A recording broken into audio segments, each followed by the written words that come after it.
नमस्कार स्टूडेंट्स, स्वागत है आपका केटी स्टडी क्लब में। आज हम क्लास 6 के साइंस का चैप्टर 2 करने जा रहे हैं, जिसका नाम है भोजन के घटक। फर्स्ट में हमने पढ़ा था भोजन ये कहाँ से प्राप्त होता है। अब इसके घटक मतलब भोजन से हमको क्या क्या मिलता है और उसकी कमी से हमारे को क्या रोग हो जाते हैं। आज हम इसके बारे में पढ़ेंगे। चैप्टर को ध्यान से पढ़िएगा, ध्यान से सुनिएगा, तो सारे क्वेश्चंस के आंसर्स आपको इसी में मिलेंगे। कहीं से आपको ढूंढने की, किसी गाइड की, किसी चीज़ की ज़रूरत भी नहीं पड़ेगी। आइए अब स्टार्ट करते हैं। अध्याय 1 में हमने उन खाद्य पदार्थों की सूची बनाई थी जिन्हें हम खाते हैं। भारत के विभिन्न भागों में खाए जाने वाले भिन्न भिन्न व्यंजनों के बारे में भी हमने बताया था तथा इन्हें मानचित्र में अंकित किया था। एक प्रकार के भोजन में चपाती, दाल और बैंगन का भरता हो सकता है, तो दूसरे में चावल, सांभर तथा भिंडी हो सकती है। इसके अतिरिक्त अन्य भोजन में अप्पम, मछली तथा सब्जियां हो सकती हैं। अब इसमें अलग अलग प्रकार के भोजन बताए गए हैं कि कोई किस तरीके का खाता है, कोई किस तरीके का, मतलब ये चीज़ें हो सकती हैं। क्रियाकलाप 1। आमतौर पर हमारे आहार में अन्न से कम एक व्यंजन होता है। दूसरे खाद्य पदार्थों में दाल या मांस का कोई व्यंजन तथा सब्जी हो सकती है। इसमें दही, मट्ठा, मट्ठा किसे कहते हैं, लस्सी को, या आप छाछ कहते हो, तथा अचार भी शामिल हो सकते हैं। इस तरह के आहार के कुछ उदाहरण सारणी 2.1 में दिए गए हैं। अभी 2.1 को हम पढ़ेंगे। अध्याय 1 में प्रस्तावित क्रियाकलाप 2 में आपके द्वारा सारणी में दर्शाए गए व्यंजन छाटिए। इस सूची में कुछ अन्य व्यंजन जोड़िए तथा इसे सारणी 2.1 में दर्शाई गई विधि से पूरा कीजिए। आपने चैप्टर 1 में जो हमने सारणी बनाई थी ना कि ये व्यक्ति ये खाता है, तो अब हम उसके बारे में इसमें और डिटेल से लिखना है, ये बताया गया है। कभी कभी हम अपने भोजन में वस्तुतः इन सभी व्यंजनों को नहीं ले पाते। यदि हम यात्रा में हों तब हम वही खा लेते हैं जो रास्ते में उपलब्ध हो। हम में से कुछ लोगों के लिए यह संभव नहीं हो पाता है कि इस तरह के विविध व्यंजन हर समय खा सके, मतलब अलग अलग टाइप के। आज ये बन रहा है, आज वो, हर किसी के पास टाइम नहीं है। आज तो आजकल वैसे ही जीवन इतना अस्त व्यस्त है, बहुत ही बंदे मतलब काम करते हैं, सारे ही मोस्टली वर्किंग हैं, तो उनके लिए इतना टाइम नहीं हो पाता कि वो इतने तरीके की वैरायटियों को बना सके। आहार में विभिन्न खाद्य पदार्थों के इस तरह के वितरण का कोई ना कोई आधार होना चाहिए। क्या हमारे शरीर को विशेष प्रयोजन के लिए विभिन्न प्रकार के भोजन की आवश्यकता होती है? बिल्कुल।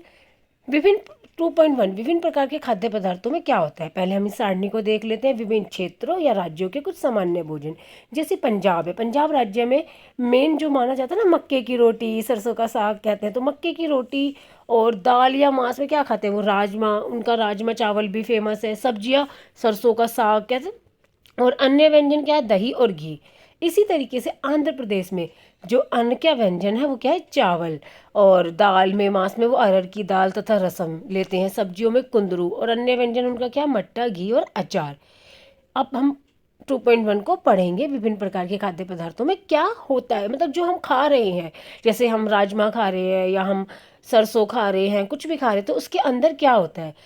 हम जानते हैं कि प्रत्येक व्यंजन एक या एक से अधिक प्रकार की कच्ची सामग्री से बना होता है, जो हमें पादपों या जंतुओं से मिलते हैं। इस कच्ची सामग्री के संगठन क्या है। इस कच्ची सामग्री में हमारे शरीर के लिए कुछ आवश्यक घटक होते हैं। इन घटकों को हम पोषक कहते हैं। ठीक है, इसको आप अंडरलाइन कर लीजिए।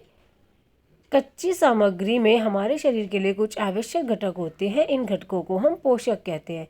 हमारे भोजन में मुख्य पोषक क्या है, कार्बोहाइड्रेट, प्रोटीन, वसा, विटामिन तथा खनिज लवण है। इसके अतिरिक्त हमारे भोजन में वृक्षांश तथा जल भी शामिल है, जिनकी हमारे शरीर को आवश्यकता है। क्या सभी खाद्य पदार्थों में ये सभी पोषक उपलब्ध होते हैं? कुछ साधारण विधियों से हम ये जान सकते हैं कि कच्ची सामग्री या पके हुए भोजन में कौन सा एक या अधिक पोषक उपस्थित है। कार्बोहाइड्रेट, प्रोटीन तथा वसा के परीक्षण।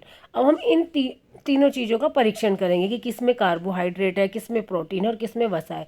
तो इसको परीक्षण करने के लिए अलग अलग इसमें बताया गया है उपाय, जो बहुत ईजी है।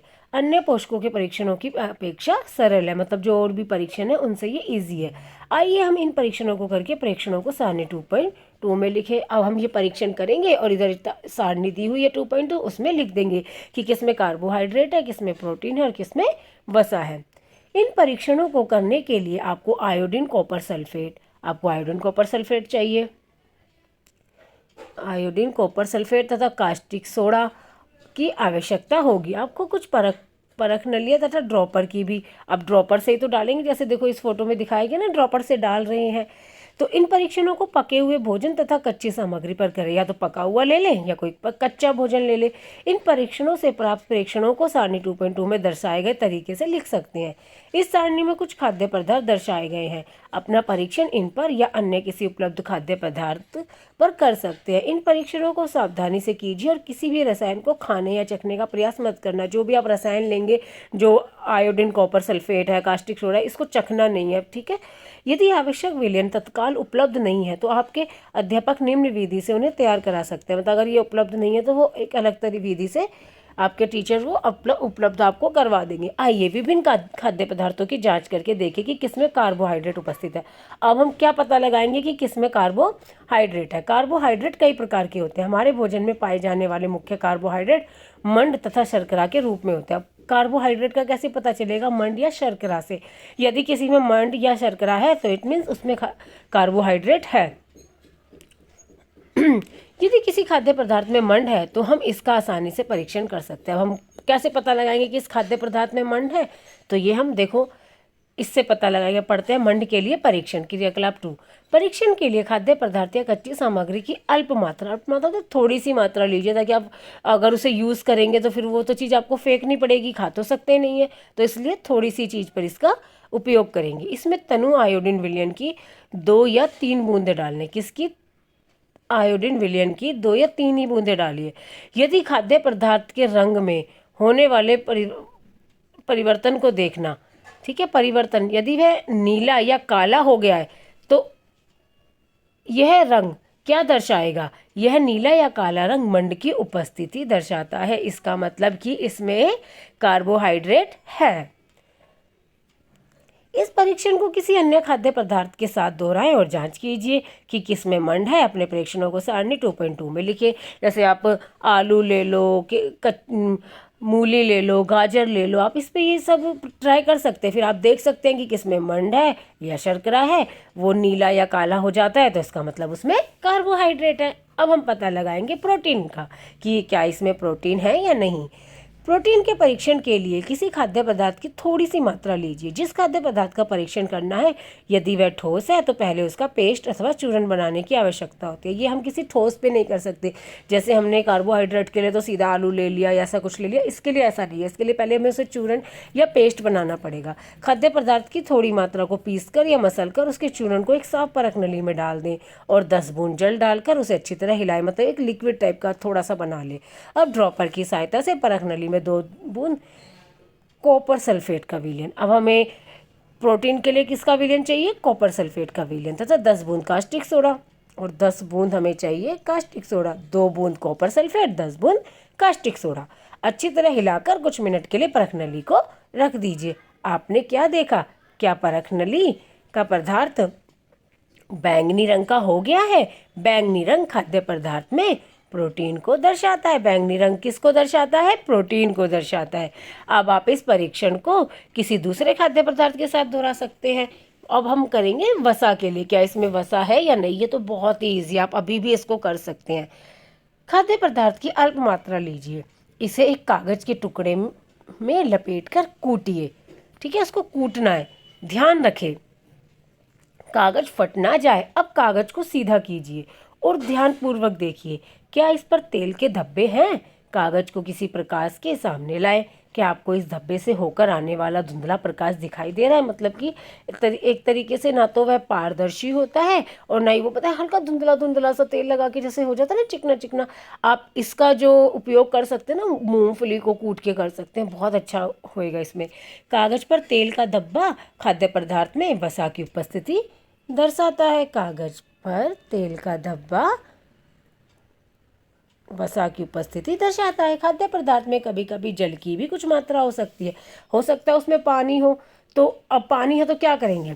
इस दशा में इन पदार्थों को कागज पर धीरे धीरे रगड़िए और कुछ समय के लिए कागज को सुखा दीजिए, ताकि यदि खाद्य पदार्थ से कुछ जल आया हो तो वह सूख जाए। क्योंकि पानी तो सूख जाएगा पर तेल थोड़ी सूखेगा। खाद्य पदार्थ से कुछ जलाया हो तो वह सूख जाएगा, ठीक है ना। इसके बाद यदि कागज पर तेल का कोई धब्बा ना रहे तो यह पता चलता है कि खाद्य पदार्थ में वसा उपस्थित नहीं है।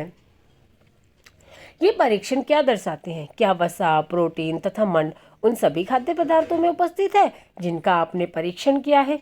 क्या एक खाद्य पदार्थ में एक से अधिक पोषक तत्व उपस्थित होते हैं? हाँ जी, बिल्कुल होते हैं। क्या आपने कोई ऐसा खाद्य पदार्थ पाया जिसमें इनमें से कोई भी पोषक तत्व उपस्थित ना हो? हमने 3 पोषकों कार्बोहाइड्रेट, प्रोटीन तथा वसा के लिए खाद्य पदार्थों का परीक्षण किया था। विटामिन तथा खनिज लवण जैसे अन्य पोषक भी हमारे विभिन्न खाद्य पदार्थों में उपस्थित रहते हैं। इन सभी पोषकों की हमें क्यों आवश्यकता होती है? अब हमें क्यों आवश्यकता है प्रोटीन की भी, वसा की, विटामिन की? तो ये हमारे शरीर में काफ़ी चीज़ों जैसे ऊर्जा देते हैं, है ना। और हमारे को ये आँखों के लिए, बहुत स्किन के लिए बहुत चीज़ों की ज़रूरत होती है, और रोग से लड़ने के लिए भी विभिन्न पोषक हमारे शरीर के लिए क्या करते हैं। अब कार्बोहाइड्रेट क्या करता है, जैसे तो इसमें लिखा है कार्बोहाइड्रेट का जो कार्य है, कार्बोहाइड्रेट मुख्य रूप से हमारे शरीर को ऊर्जा प्रदान करते हैं। वसा से भी ऊर्जा मिलती है। वास्तविकता यह है कि कार्बोहाइड्रेट की तुलना में वसा की समान मात्रा से हमें अधिक ऊर्जा प्राप्त होती है। जिसमें कार्बोहाइड्रेट है और सेम ही मात्रा में किसी चीज़ में वसा है, परंतु हमें कार्बोहाइड्रेट से ज़्यादा वसा से अधिक ऊर्जा मिलेगी। वसा और कार्बोहाइड्रेट भोजन को ऊर्जा देने वाला भोजन भी कहते हैं, ठीक है ना। जैसे कार्बोहाइड्रेट, अब कार्बोहाइड्रेट हमें किस किस से मिलता है? ये 2.3 कार्बोहाइड्रेट के कुछ स्रोत मक्का, आम, तरबूज, पपीता, गन्ना, आलू, शकरकंदी, गेहूँ, चावल, बाजरा, इन सब से हमको क्या मिलता है? कार्बोहाइड्रेट। और वसा के कुछ स्रोत जो ए पादप स्रोत और बी जंतु स्रोत। पादप स्रोत मतलब कि जो पेड़ पौधों से प्राप्त हुए, जंतु स्रोत जो हमें जानवरों से। अब ए में क्या है? पादप, मूंगफली, तिल, गिरी और सरसों का तेल, सूरजमुखी का तेल, नारियल का तेल, सोयाबीन का तेल, इन सब से हमें वसा मिलती है जो कि पादप से है। और इसी प्रकार से जंतुओं का अंडे, क्रीम, मक्खन, दूध, घी, मछली, मांस, इन सब से हमें क्या मिलती है? वसा। ये चैप्टर बहुत बड़ा है, आगे का मैं आपको पार्ट 2 में पढ़ाऊंगी। धन्यवाद दोस्तों।